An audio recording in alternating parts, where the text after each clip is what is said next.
journalist ekohia ye CMBisa na nsem wonia no before obekasa no de ekoso de ni nyina etudwa ewi echi nkomo bebre aba ewe echi nipa bebre ka galamsey no emoaye no na de ya hometi wo mu krompo ne se obi be say futufra ene ya kan ye ni besi small scale mining na de bo bi etim ye galamsey nanso si ye kan small scale mining na wo mo a omo tumi krata a omo betimi etu afom agudie ne keto mu esanse ye large scale ene ye small scale enti wo mo no de na ye nketo mu a de large fo no bi omo be ye no machines ni ade omo de bedi dwuma no omo ntime ne sa nanso se de galamsey sem esi koso nti no wote small scale a na aba wutirim ye se omo ye galamsey enti ye ba bedi enkomo Michael Kwajopepra president Emma National Concerned Small Scale Miners Association. Na many opinion atwetwe nkomo pe me kai say there was a time of people I think no bo okwa probo tepa ene eho a na binum afa hye omo ye task force of obi mine legally kwampo na agbo se ne ato ahye omo so a wokasa ho pa ebi de aba ebo aban na chi sa aban dada na breso no wo mo yire ya se on declare state of emergency na obi amfa ne niema enwu fom ni ntimi en resolve problem no yensuwa ne ni ente yen forest no yentimi nyi wo mfiri wono mo ebi no makasa oh now dear that is not the last resort o mampanyin kraka abansem chofo ebisa abamu mpanyin for ministers ne bi oh state of emergency this OVT yeah it has to go through process and all that and then Michael had me bisa no say osomu or no ye concerned we see or ye president Emma Small Scale Miners Association no or jutum say ye declare a state of emergency no ana dear kwa na now na dey banti Emma galamsey ye nsuo no enintimi nti o manfo dodo na eye bi ade so nti ena obi tu galamsey ya na ye ani so a kire say small scale miners for ena eye we ene nkomo ni be ebedi wo betimi de wadwen kire so aba e wa be fonten so UTV Ghana na nyina ni dwumadi ni mum na me enkinkan so emfa ema Michael me mwakoba. Nyeba me Joseph. Bibi abokode. Adom ne ahwe. Ye de nyame ase. Mami mbisa abreben e na wo hyase etu efomagudie. Se ye kan small scale, mining na wankasa no wo ye bi. O me ye bi. Okay. Yeah. Small scale miner. Okay. We started small scale mining 2011. So I've been in the business for some time now. Wow, 2011. Until 2017, the association, through an election, elected me. Okay. Say, me president for the association. We are a small scale miner. And as a matter of fact, I was buying license. I to gold. Oh, okay. So initiative, no policy, a good board at the buyer. Yes. Or license, yeah, license to buy gold from gold board. Okay. I see.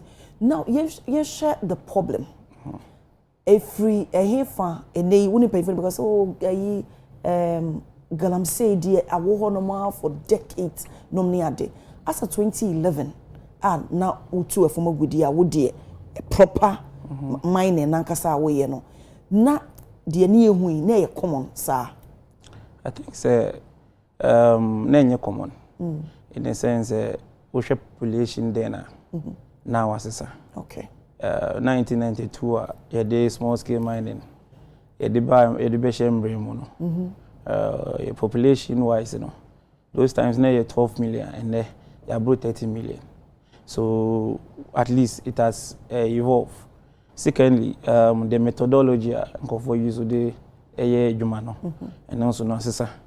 Before an excavator, it wasn't common in the country. We know kasi now. People have seen the needs you bet me use excavator. Okay. First, now for use normal board normal the washing carpet now people are using trauma, people are using washing plant. So I think as the years goes by, the methodology is in the first anka 1 year, nipa be juma 3 months. Now people can work more and then get enough gold. Make us from 2011 till now, no. You be na sister. But what we can say is since 1992 till now, time ana Ghana for ankasa tu for me good no. Na distraction no na enisrosa. O kan distraction in say. Said na insuring as any choir say no. Na enisrosa. I can really say even up to 2016. Na choir bi eniwa sebina say. Okay. Until 2017 ekono. And ye be say choir ni nyina no. We na no nkofo ko hye a omo ese no. Yeah, so we can only see yeah ye nyina ye ka ho asemi. Since 2017 kono and na dwumedie na nkasa no e ba ya me no ka say distraction no ayemo, even though we can say maybe from the 2010 time am paying for ye be say can 2000 na ye ko fa China for ba ya o me hu say ye krumu na say some stadium no good wa ha to all the excavators they brought no and one no mudi ko share kwaye ni mu ene baby a no mu yede omo ye dwuma. So we can say periodically no when the foreigners no ebe kan ho no and ma issue no the compound because come baby say o say China for me to be say in a way no wo mo na ebe pavy way no draw Ghana for attention on galamsey nana. No, mining has been in the culture of this country. But no, talking in terms of distraction. Distraction, okay. Truly, among every issue in compound in a sense, those times na Ghana for nipa doesn't be to me acquire excavator. But when they brought these machines, almost started so much age one. We now acquire it me operating machines, just to make sure they can as well mine like them. You know, but these are, human nature. We evolve as the years goes by. This is first na electric idea. Na electric car. Now at least ababeboa. The same way na mining so no. First na a shaft and a large scale mining so no. Omo eye omodwuma. Now they are engaging in open pit mining. They said so as the years goes by, at least in your master as I know say now there is going to be a new dimension in mining. Mrofono cry the BB ni sea mining. Until very soon o share abruchi now it me to oil wo epunimu. Very soon gold nso epunimu almost abitu. So at least ye dey ndru high but very soon it will catch up with that. So we just need to make sure say ye dey nyoma be go akwem. Then the way nipa betimi mining will be in a sustainable and responsible way. Okay. Abrea wo share wo djuma ase no na baby anamutu efomagudie na ebensuo. Truth of the matter is the law. Since 1992, nobody can mine in the water belly and our water bodies. Okay. The law does not permit, or you cannot be licensed to mine in any water bodies. The man say 100 meters from the river, and I'll be to me in a sense, you don't have to even mine close to the river bodies. Until nipa biana say be yes argument that person is an illegal miner, no a galamsey ni. Yeah, that is how it is. Okay. Until pe wa probo aya wo ni se de wusi enemu a menim say advocacy de bi ekoso e de ade na di ensuo mu emutu say mutu gold e won so mu no e bai. I think various water bodies, composite of gold. Okay. Senior assassin, gold, it was. They are anthrophobia, say they are no license being new to from good day once you. Close to water bodies or work, you need a license from water resource management. And as a water resource team, just to come and ascertain their own. But the whole money say obi no. We who say that is the easiest way. No e be a license je anything no. And you know insuo na ye declare say won ye mfa ma obi ano. Ono nya afi no nyo obi corporate license ho. Eno de won ye free go area. And am bebre na de ye free bibi chamfan akakosima omo say ye nsuo no. But in as much as says anyoma ne koso no. No law permits obia so obey Juma insurance. Nipa bia wo insurance so awo ye Juma no. Wo de wo ye illegal mining and the law should deal with you. Okay. Minim se wo kotu efomagudie wunya wo concession a. Wo license no. Crew a wo bekwa wasase ne da ho no no. won ese woni ohene no ekodi enkomo ebi won manfo ne mpemfo ne bi eka ho aminim sa amamre bi ho no ma obeye wo beka se wo momutu galamsey no ahemfo no enim ho hwea na aminua especially omomutu from agudie wo nsuo no omoni ahemfo no na eya na omo ye one in a sense ho no ye fa ma wo embre bi eni we mu obi ahon kwan so ye sa adwumade no wo ye communities na ye adwuma no omom kuta to me pa ya ahemfo no and most times the assembly ni committee no and this microphone no who say yes small scale miners no we have not been mandated to mine in the river no omo de ene so omo kwa omo ni ahemfo no ekotena ase na omo nyina ye nhyehyɛ say nana nsu ye de ye be ye mu adwuma na emum these are the modalities e ho na omo ni omo nyina aye one so nana ne give percentage na assembly man no community nso no any omakasa no mo so age percentage so this is the reason why sa galamsey issue na especially with people mining in the water bodies na mo say yes you know e cost bebre and most of these issues no ahemfo no e ka se ekobana se ye ka galamsey asem ye generalize na say more small scale miners no mo ka ho how do you feel sometimes you know misinformation beto de bia mo inviting for so mo mekasa ebina no de mo kakra de don't know obi o so a professor or a doctor mining issues ba won say sentimental issues because of insurance access no omonso no wants to be heard and a lot of information na mo de ba bontin nyina no na enye the right information but information be na wo susu obi aka wo hu say enye right enya de e fa ho krese nipa no se bi onim de wo ka ti say de ti say bibre na ka say em fast state of emergency right omo kasa no onim de omo ka they don't you know this issue no the approach should be very dynamic okay in a sense you need to understand the problem before we bring solution to the problem ti say they work hospital or home fawi you can go scan needs to ascertain the air now you who the antidote to help. And that I mean, because people are calling for state of emergency. Not forgetting, say, that state of emergency, you declare pain. 2017 to 2019 in this country, they banned all forms of mining. In this country. NAT, Asrafo, military, and the police. So more money, a kwanya befaswa, between a two-star problem no if you so indirectly that ban is a partial state of emergency because that time you know you declare almost every activity both on water bodies in the forest and small scale mining in Libya is illegal and for that matter this will be there so that time in Ghana be the leading producer of gold in Africa and that is the time and to me a forest reserves so umkoye sa adwumede na nda me no kase issue na company and yede subone ebo so 2 years no ban no under former president Nana Akufo-Addo no and no the motivating go for mo ye galamsey no more yes because you cannot stay because you cannot ban say memo bi ankotunti e den na ebinum timi enya sa pa no yes so that is the reason why issue no is not about state of emergency in a sense obi o ton wi and I say bi obi o no o dele in drumbone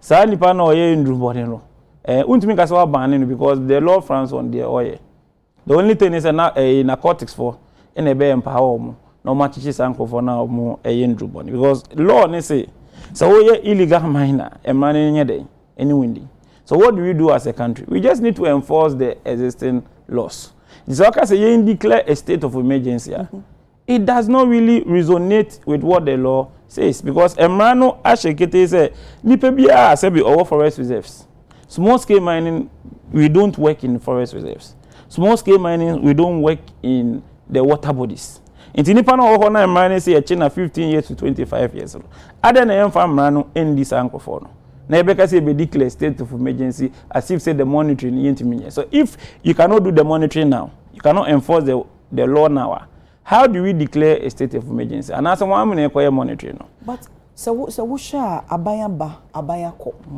Ebimo a lot of policies are or more implemented. But still, I say intimi e wo muntimi nya the root cause no enso ano aban foforo aba but eniema get it worse ne wo share Ghana water wo mo reporter wo mo edeba literally na say Adekye Nsroma enti bi no kasa okay then the next approach and say yen declare say be ya ene na now no muntimi enforce enye strict even within a year or two krampona ebetimi aboama before na then you can bounce back na fe omotimi regulate ni nyina because online surface no say 2 years no e ma binom kwan enti eno no mo say there's a loophole enti maybe security agencies no be intensify no more ato mo egu mining areas no say no so another way ma me fa we enye mfato South Africa time na ekuru no ana ebi before no ka say embrofo no age o masase no muri farming e dey ni see aban no like in a hurriedly manner or you say oh sadia obeje ensase na embrofo no e dey farming no in a way they were even exporting some of these products to other neighboring countries are not or mine enya so for so or you see emotions any sentiment e ka say oh any ensase na amofo no yesu adwuma ni nyina na benefit ono ani kro no obeji ni nyina efro mo sem no dey ama ebi before no more South Africa ye ensase ni nyina from South Africa to Zimbabwe ye dey mambrofo no ye dey ma ebi before no what happened anko mu ye enya drought anaso mu ye anka hunger kra ya achi omo in a sense omo ye ensase na ye dey mo no they were no farmers patriotic but that was when they felt like it was a state of emergency so they hardly did it say okay ne yenje ensase ni nyina na enfama ebi before what happened edu baby no omo ye ensase ni nyina efi omo nsema ye dey mo no they could not produce what they were expected to produce so later no now embrofo na yasa hede ye dey amombo the same way na Ghana ya koye sa mistake no in a sense we don't really understand the problem. We are using sentiment and emotions to try and put pressure on our buying. Say declare. Ube declare, you know. What is next? Are we going to declare till thy kingdom come? And now say, I want to share to me the ego akwem. Now say, share ne the ego akwem no. Ebe to me, I manage the problem. Because look, Ghana and our culture accept mining. Have you asked yourself, say, most times, you know, yeti TV so yeti akra na ye ka galamse ye ka se microphone you say ye ka se microphone ewu make kun microphone but funny thing na ye nhwe ye ni say incro na se be ye ka so mu no they are not complaining in a sense say unti se takwafo abe demonstration say galamse ku unti se oboase unti se kenyase unti se konongo unti se wasa all these people are not complaining so it means there is a problem until say better the problem as say nipa na yesu owu no nkasa but here yeti akra mum ne ye dede ne ye ka say state of emergency it means we need to go down and ascertain what is really the problem. But Michael, people are dying the same areas here wokeka ho asemi and they were sorry you say pit no ebuegu nipa so womu ewuwu enti aso mine no yenche because ono no okwa bibi kakra na o benefiting into no on complaining but say your mind so dey na so your penyin a wonim say nipa dodo na odi omo ebu mine enti wo betwen ama because they are not complaining enti omo nyina ewu ansa na wa act ya na ba ye per solution me no ka say ende road accident from December till now nipa ewu last reported by nipa omo wu through Accra ni wan the Ghana they over 1,300. Almost No. I'm just trying to build a point. See the TFO in our better say. Road accident e kuni pa bebre on my way. Do we say a road accident no e kumu for no? You declare state of emergency on the road ana. But we don't say aban empower MTTD for. Aban empower DVL for. Say the monitoring agencies in bit me monitor any power over speeding. Wow, try spy. Wow, car no, it is not worthy to be on the road no. To make sure somebody to me ayo mojuma. Why is it that mining no, you to me for your dream koso. Na ye who say mining is part of sebe your culture. Because over sha emrofo ne bae no, the thing they dealt with was with gold. So it means yananum you need to form a good day. So what we need to do is say, how do we let people mine in a sustainable and in a responsible way? Michael, example now diamano. In the way intimi fanto e galamsey obi I can get up and say sebia me pese me tu kwan ko sunyane. But metimi a cancel I am for shame but metimi ntina senka se me num nso obatan a wa fa furu untimi restricting ka se me mane nwo. People are suffering. Yensu amanfo nya yare efi nsuo mu ene awo mu. It report about minim say it's something I would read. Ya nyashe ya yarewa ye mofra no deformities ahodo a ebebeba. You know, these are concerns nenu bi asese ane de ye hu ne say you but ekwakoye ade a ebe ha ye ndache. And so when say it should be an agent idea say it's an agent issue was a resolve. But as a moka you say it as it is. The emotions no be by ho you would be wallowing in talking, we will not get solution to the problem. They say deformity are okay. Oko UK, I want to form a good year. But if baby yare be a friend autism, uti, it what is it? I mean, because I buy no who can out there. If as well investigation, also. I will in your mind no. Uba about a bian kofu, a painful in various communities. Not only in mining areas, any Bloomberg for your research, just to make sure say the uncle can no cry and say but you realize say nipa no nipa ye kaso mu in the various akra nipa who change these communities but not to stand in say free home eba be watena ho kakra say so our no mo oba e no dey wu a enso na ye kan with the say nkofo enum nsuo mu no. Let me just give you a clarity on the issue. Mining issues no ono no obetu if man a goodie eya hwea insuo no dey wash nti atechete say insuo ato na insuo na wash dust no na ko insuo nti we hwa almost all the places are in futuro ho no say insuo to a eni no ye dey essay but the component the poison ba na ye one we decides oko baby a communities are cocoa spraying wo yeah, research you realize baby a cocoa hopan the water is more poisonous than baby a mining cried. Nti mercury near the enye poisonous ana. No, meaning about I say it's good say nemaba. Sometimes you don't get the opportunity to explain to people to understand. Mercury is an expensive thing. Obi no beka sokoto mercury, o ko hwe gunsuo. Which ukoto ade over 100,000, 200,000, 300,000. No ko hwe gunsuo mzengo for and no. What the mercury tends to do, what the mercury tends to do is if it be extraction process. Time where you will go dinner kakitu be aka concentrate kitu be we bia bucket mu no. Ena wo the mercury near the egum just to make sure say e be nya gold ni nyina na aba. Uwia you what you do is say udija because gold there it comes with fire. Now there are two ejemu. Now all the mercury na gold in no I evaporate ecosro. So eno the effect ni say bia obi a ija no ekwa o twe dey economy.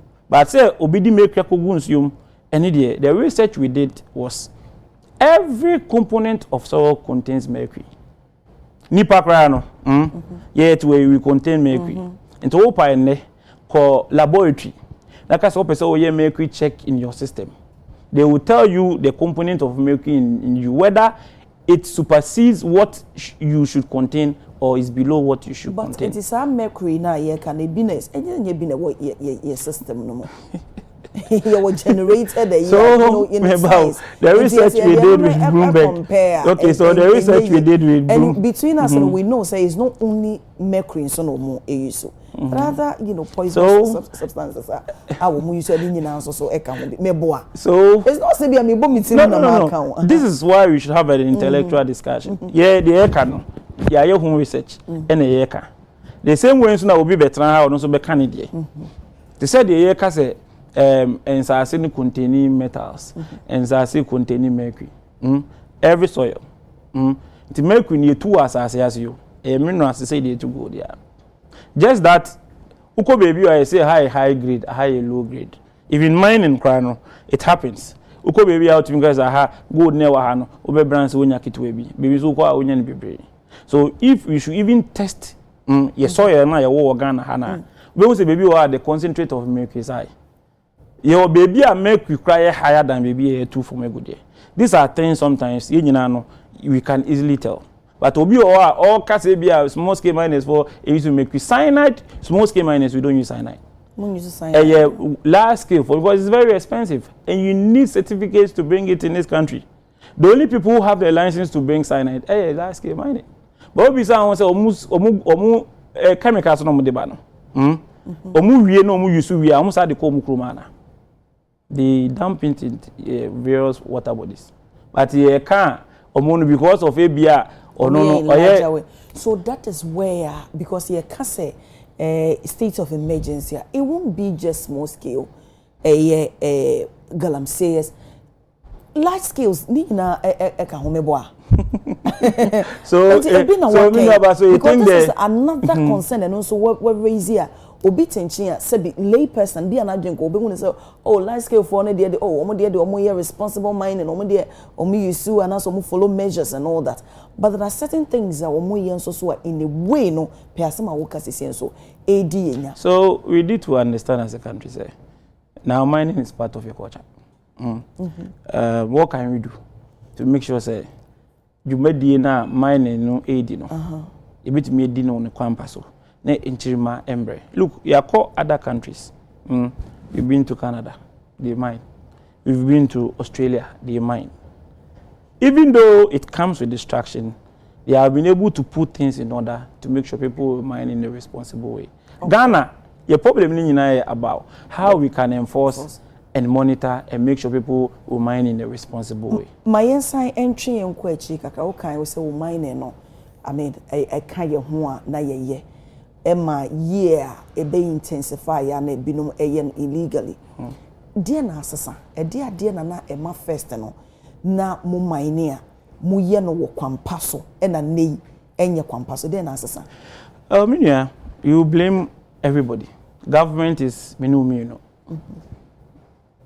Sene nipa be mine kwampa so. Say nipa e mine kwampa so eye minu.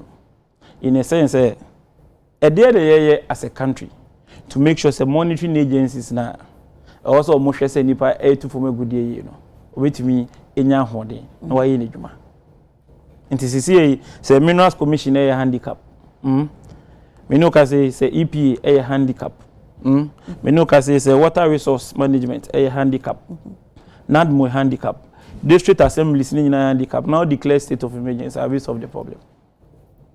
We have not solved it. State of emergency is a lazy man's approach. In a sense, all person catch the Nyankupon say, you made no the asha wonsa say gold no. 2 now mine say be enya so mfa so no. O sa gold no to be manage. Nyankupon me fa na de anko. Enti say omanfo kasa ban and declare state of emergency say it's lazy man's approach. Anybody who does that means only solution be for the problem. And these are people we shouldn't entertain. We want solutions. You see it here. Say yes, yare bi aba. They say COVID. If we are seeing nanga say COVID aba. Inti no eyade ye hu bi da. Ye ntina se na COVID nku ye nyina. What we did was we needed to fight the problem head on. Inti no we tax people, companies. So mumpe COVID no viral one hwanye de enfambra. Adentina be ga say COVID aba yentumi entumi ye ho hwe nti na enkum ye nyina. The same way ena Ghana so no say yeti as say look galamsey issue no we can easily resolve it. Why or what do we do as a country to make sure say we will streamline whatever is happening so that we can protect our water bodies and our land? Since our work grounds and all oba past administration omo kasa ya yebi ye de speedboats in na buy drones ye guards and all omo de data omo breast omo se no omo share yellow enei aban led by His Excellency John Dramani Mahama or the Blue Water Guards aba or the National Anti-Illegal Mining Operations Secretariat, NIMOS ABA, when we intensify security guards, nominate a day your water areas and all. Do you a dear na say because say we see a come here and say the abinda dani ye no aban ye was so because a free in the way sa pepe bi so no moye pastel de ekoso ana ekoso a dear na who say ye loophole I share no manti aban ne de share e ya e betimi aboa. Do you think say we need more of a Erastus donko I will be advocate aboho no matimi pinpointing naming and shaming we can we have for edo mo ho ahyem so ye ba ne apepa ya no. Do you think say we need more of that, Anna? I think we need everybody. Abayana Okano, and you only the presidency. Government is me and you. Into no wasudi, me wasudi. Abayans one asudi. But sometimes, in a man as an individual, no, in as much as I may a partner, may one limit. And you be beyond a meeting me a year. The ultimate power is in the agena, a year, a woman penny, and then a palm for what power. Yeah, so what we can do as a country, there was they can honor. Me, what I always believe in is how we can solve a problem, not to talk about the problem and yes, we cannot solve it. Anyone can cry and get it. Okay. So, what are some of the solutions? What we need to do is to make sure say problem now compounded the past 8 years. Okay, 8 is it just 8 years? No, more than that. Say a compounded. It means it was there. But a increase first. No, are you starting from 8 years? It was there before. I know. No, but say, Kasa, you need to give yourself a limit. Any other problem has been there since Adam and Eve. Okay. But if Mikasa be a compound here, send an issue no man who so. Because the past 8 years, not before, not forest reserves in intact. Okay. But unfortunately, you know, the airline koya need to more be for me good money to forest reserves. I and I know kazi the forest reserves ni na no bebre na no kofo ma omo eye modwuma. Obehwe ni mpo no na nipa no e bia aban na ayetwem na de nkrata na man we so o ni nkrata. So what do you do as a country? We need to start from 1, 2 to get to 4. We should ban all mining activities in the various forest reserves and underwater bodies, because to even mine in a forest reserve, your license needs to be ratified by Parliament. Into local parliament, in Nipado do I ratify or more ejumadi. Tize be a new mountain, chira no some mining company, a wasu bauxite ni other people be or money, more license before say be a issue ni beba. So we look at Obia scope of work. Nipa need any who say ebeha or minor. We revoke that license. The show betimi aya obetimi manage the ecosystem. We let the person continue. So if you to me make sure as a mining in the forest reserves no at least one or the other no protect one side of it. Secondly, you cannot win this galamsey fight when you don't involve the chiefs. Adenti na umbisa who say I am before na assassinate Modia. Why is it that Anka and Fofonu Mumeka say declare the state of emergency? Yet they are all quiet. In a sense, mining will be a benefit. So what do? Let's engage the chiefs. Any chiefs not Nasikas as a chiefs. And yes, a person will be no be they should mine in a responsible and in a sustainable manner. And to the person say, let's engage the communities and mine in a Ekoso. They say they are buying responsible cooperative mining. Let's register them into cooperatives. Yempe mining engineers for any day. So the monitoring will start from the district level. Yes, idea we are at least indirectly to me create one solution to the problem. It's should be involved. Nana, omo teams you know so no omo yes yenim. And we can pick points on chiefs or money they are complicit in it. In a sense, obi no de kudo and also de chamfan be free baby aba onfa ekrumu nyede enko. So the chiefs are aware. Inti ayefofo nyina mbra. These are issues na ekoso ne won say nsuo na ese no. Muso betumi abo ama yetumi resolve. Ohini bia mbo dewru. Say ekro na wote so no. Wo a wo nsuo so bia no ye hia wo. As soon as say bebo dewru no, ekro ni mani bi betumi asori. That is when small scale miners yes because we work in the community. We can easily partner the chiefs with the help of NAMOS and other institutions, you know, yet to me from bottom up approach, you know, indirectly we won't have it now in so many the earth. So these are things we can easily bring about to solve some of these problems. And two, licensing has become like the order of the day. It is hard to get a license. Look, yeah, you made you know, yeah, and call for an say members in or a year, 85% they are semi-formal when we talk about education. Minu kasi to acquire a license also go internet, acquire side plan. No wako internet so no acquire application. The part of those saying, ne betime side so. Nti say ye person go for mine e kwan ya ye pe. Na mra no so etumi show mu kete because me kwaje license. Let me wukra na when you go to the archives my name is there. This amanya adie ni yie na me kwa. Later, I can be called to come and ratify whatever I have done. Now, say, baby, I'm saying, "Obi eni me, let me two amana, let me jawa. Why na eba beche me? And na why na eba be who say me name yes I jumedi no." So when it me make it sure say license no, you bet me decentralize it. Na it me make it sure say be monitor the activities of mining na. Indirectly, it me I resolve a problem ne kaka. And these are the solutions. You say bebre na aboa. But say aban e kan so ba. You know, say license or pushes say responsible mining a bit me across or no acquisition of a license in there. I don't think so. Is it still difficult? Abai born homebody. Made that honorable Amakofi Boase. Na bonabaso as small scale miners. One of the ministry said we open the doors for engagement, for sharing of ideas. Menu ka say you can on the licensing regime. Our Minerals Commission CEO, Unia Isingtano, say on share how best at least. Menu ka say there's a Minerals Commission office in Ashanti region, at least to cater for the middle belt, other satellite of offices. You know, there's a new BBA na mobile back. That is it because obi o back cruise ro. Nipe o ye illegal mine. Na o she ne kura se no wenye ni sika. E na also so o mra akra. Answer no onko internet no so umfa internet nim no mrakra oma. But if you the ba omona say one we are getting information from them, their activities where everybody is operating. Until now if you want to monitor we need be aware there. When there are issues you can easily follow on the information you have to resolve the problem. And then be a minister can say if it is so they are going to bring about the Vanna, Ebeko, various districts to register small scale miners. Now, at least the licensing committee, which is very good. Look, we have said the brute force is not the order of the day. Nini said bread and butter issue.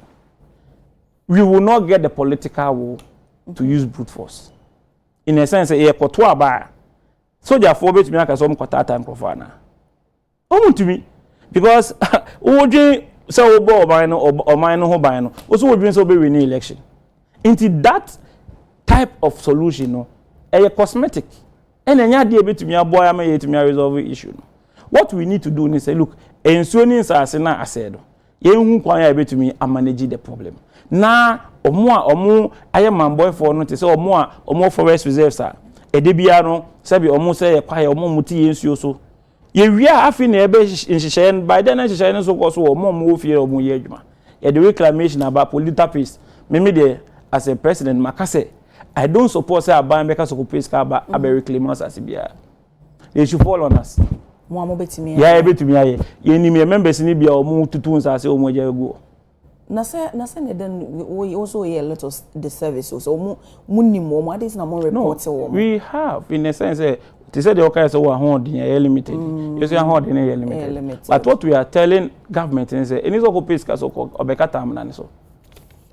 Omo tutu ye na no yeah betimi o say wait to say sika no and come find empower monitoring agencies no dan say beka say ko waste sika say ko reclamation because obi nkotu ni go yes any minister kasa the polluter pay system has work and yes say yes small scale miners and yes say insurance as na ebia say dem ko for the 2 years so na dey we have solutions a nyina betumi dia babonte na ye nyina yetumi aboa na say be mining na nkofo be so mutu no omotu ni ye look you cannot say you have natural resources in the country embebunu be so mutu edwuma ni ho na because say o suppress mo be under gold so na commandation no Yankopo okra no ebe so as a country yes in a sense so we gold China etumi etuni from egudia the leading the most powerful country in the world USA we to gold sa edi apeja ni kuru Canada we to gold sa edi apeja ni kuru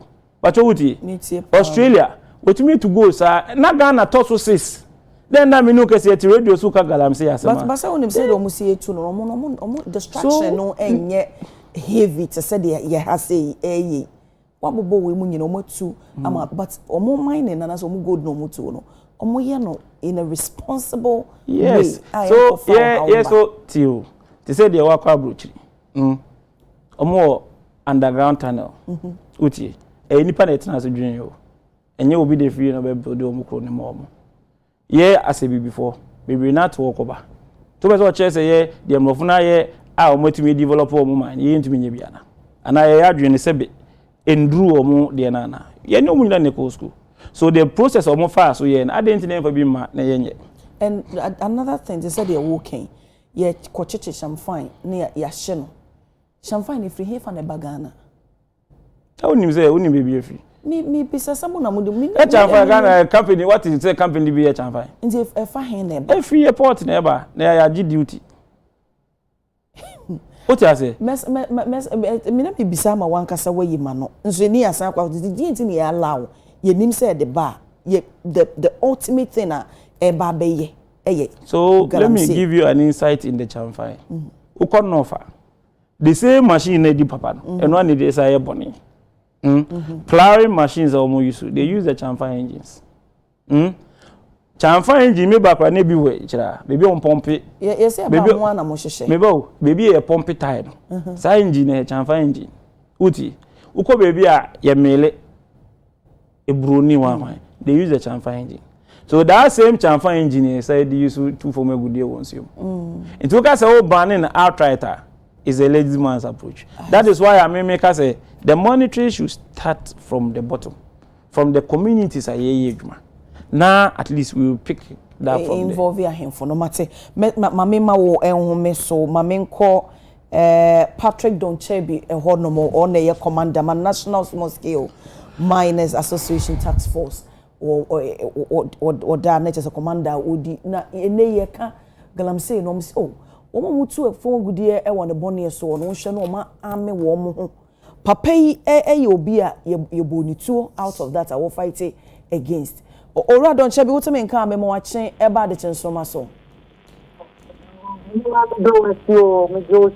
na o hote say na pay ano pay je boko bo we garuma ni di me ho ye ye de nyame ase da se epusu wa homa so na waje ye so enen ye ka efa na se ye kasafa galamse ho ensem ye hwe kwan a at least ye betimi de tu ase kra ama ne ye nsuwa ani bete na yare a eni animdifo project se ye koye dim no e betimi a haye no ye timi etu ase de fro minim se wo kɔ grounds no wonim de ye kɔ unua bema ete ha sei Michael wade atudwa se yensha se free your communities no ahemfo no e wo role to play pa omanfo omo ho munini mo ho obi otu illegal former good illegally bia no wo munini mo ho se yetimi ehya se free ho no manyesa si ebedi so nkunim no ebeche ebi so se yen declare state of emergency wo wonim die mu ene aprobo a wo bo ene sori a wo sori tia galamse yi so susu se de pa na yenya ebetimi aboa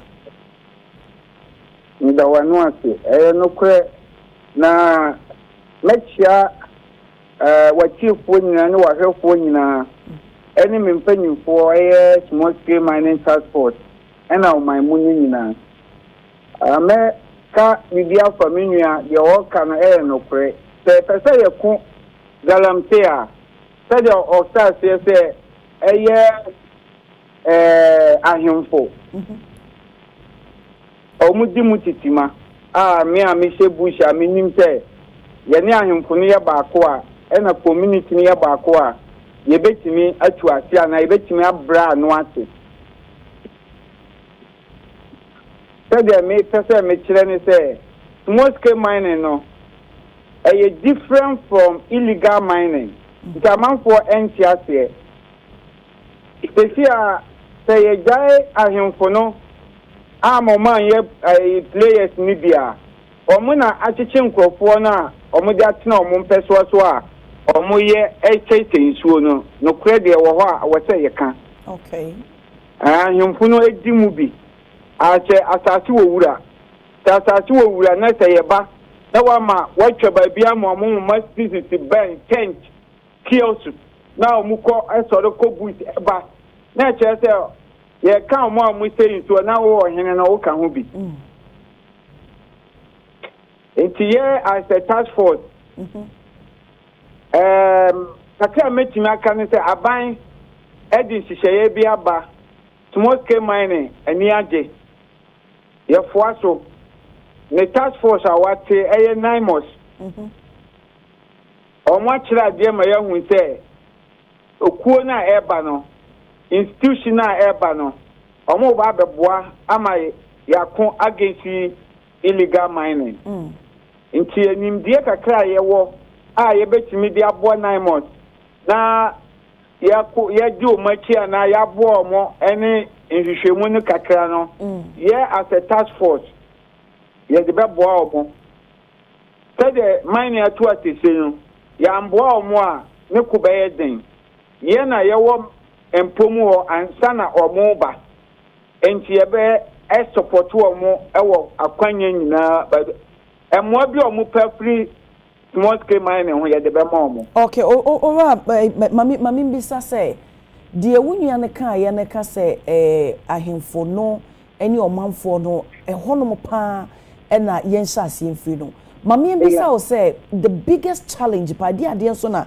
etimi esi akwan bra yetu yepesi yetu galam say you say di ade na esi akwan ahemfo no na esi akwan anase kromafo na nkasa enso na esi akwan no kre un say job creation eka system no ho desi a me ne wo kesai youth ni nyina akogu nwuram because of what to survive on because of the omedi na omuduru krom oto a Ghana ha ahemfo utimu se yebu omu pa omu kasa amanfo tie de ma atembia ye de subo no bi bo ahemfo no ohini bi owo ni krom na okasa obia no obetimi asola tia ne se de ohina kan ye ntie but oma compromise the bria compromise ye enim se ahemfo no sore boa task force na bana small scale mining illegal mining anoba brache okay intina say the na kamia is mo susu the best solution no say be involve ahemfo no pa ye be involve ahemfo community omu community let's say omu the assemblymen all the mining areas they play role in this illegal mining. Okay. They all play role because the omuna say asie ye makwanya me ba ma fidie so be ka say the CI e was say ye makwan na ye name and shaming who your hene na ye ba community na say ye hu say una wa habo nkrofo no o eda galamtefo omo haji security o omo fa security tie obema wan sire obeka kire o okoma we wan sire obeka se me kotia me ka na otwa ha ma me omo haji security ena ye tini nyina basesi ano ye pe kwan a ye be name and shaming okay ye ba community ani e chere se una o ye man no ye mfa mbo enso no mbo youth no ohine ni assemblymen ni committee for no more omo na wo say aban no no mudi okay secret e wo hono no ba so omo to tori tian crofo na all the river bodies ebe clean okay mate Patrick mami fa unsi ase me pam ye besan aba wo honom na ye di enkomo bio Medasepa Patrick Don Chebi na yetene nkano Commander National Small Scale Task Force Association Task Force ena yenna bon common mamembra Michael ye adena is say there's for more de bo ahemfo assembly men ene omanfo moyi amanwofo afiri mu politicians omo nka ho bia na I think the reason why CCA yembo politicians for the is abayi baye was the first nanka forestry politicians for nobody China for yembo juma but abayi baye was stated categorically say oye nipa na oye galamsia embani ni obeyede ebedi nti omo afiri mu nti bebre na efim now we cannot pick points say politician we eka ho and I say osimisi na bentina yes adwumade no that is why now na aboa no twaniti a de aka ya homa in a sense is a communities ni nyina ebam na yekase yebeye the right na I think say we are almost done with the problem. Okay. Without the community wouldn't me achieve. They say yebekaya enche bia mampanyin nanado o oziano or ye ex-president ibaye no. Ye catch say using the military approach will fail. Ghana boka be. Ye catch no. Say using the military approach we will fail. Ye continue say ye bibi e multilateral mining integrated project. Say no na ye dey be boa ama yetimi sustaining mining system. No one if a baby no you use brute force. If a baby no if or say engage communities na or say engage. If a baby if we need to create medium scale because now the complicity of a human any methodology necessary. Obi o man small scale mining or excavators by 10 15. O dey man one concession. Ko be dia bro. And also akoye galam say. That didn't name for baby me any medium scale. Na nipa na etumi ama no a sizable land. Say na ye buy him say ba fa na obedi ni nyina kan ho ye wetumi holding responsible. All these things you propose omanfa. You propose no omanfa. Later propose with the community mind and say at least let's get the community running. In a sense say nipa no one man nkata na so one man no edwuma bi so onye. Na wo monitor na you can easily control the person. The community mining by later instead some launch ama community they were launching it for politicians. And then they call for science and same way by. When we were telling them say look we should use the bottom up approach. They said no, they were going to use technology. Yentia na ekoto drones. Aye de buy say be fighting galam say. Meanwhile the drones no na entumi nti independent mi nyahwe. Later betimi identify peke way for nipa de do say na betimi ayesa. Nipa de do say na drones na betimi resolve that. No na we wasted the money. Okay. What did they tell us? They tell us that they are going to use Galam stop application in solving the problem. Ekoto application by no one fact. Ekoto cars, uti, eka say be track excavators. Sense bebre na ye kan o man in this new administration, make a gold board. Almost a year but almost they will be tracing every excavator to the tangent says be a free regional. I now said a specific jurisdiction or the amount say honor. My now the free honor kwa a best stop pay near the one no excavator should be registered uti and in so doing what we register and you can track those machines na that you register na you enforce mrano it's not register they be really it's after about say register excavators or more enforcing the law your body DVL boss abaso. Wow. What them patch? And we cannot say okay. Whatever he's doing, at least the approach shouldn't be like what we do. You cannot do the same thing every day and expect different results. And who approach now the bebano. You can take and you may be a boy, the good ones be not the end, you throw it away. It's now so do the pastor when they are no more say a boy and can be more ama on that. In Kaitimi a solve to some extent. I think the Omoye Nanka we were expecting with the licensing approach. Okay. In a sense, how to let people get their license and the monitoring. What they told us is that when they come, more the mining gas beba. They said, Anka and the come once a mine minister, aquatic blue water gas, minister de yibe. It means for me, sir, water gas na manifesto of MPP na.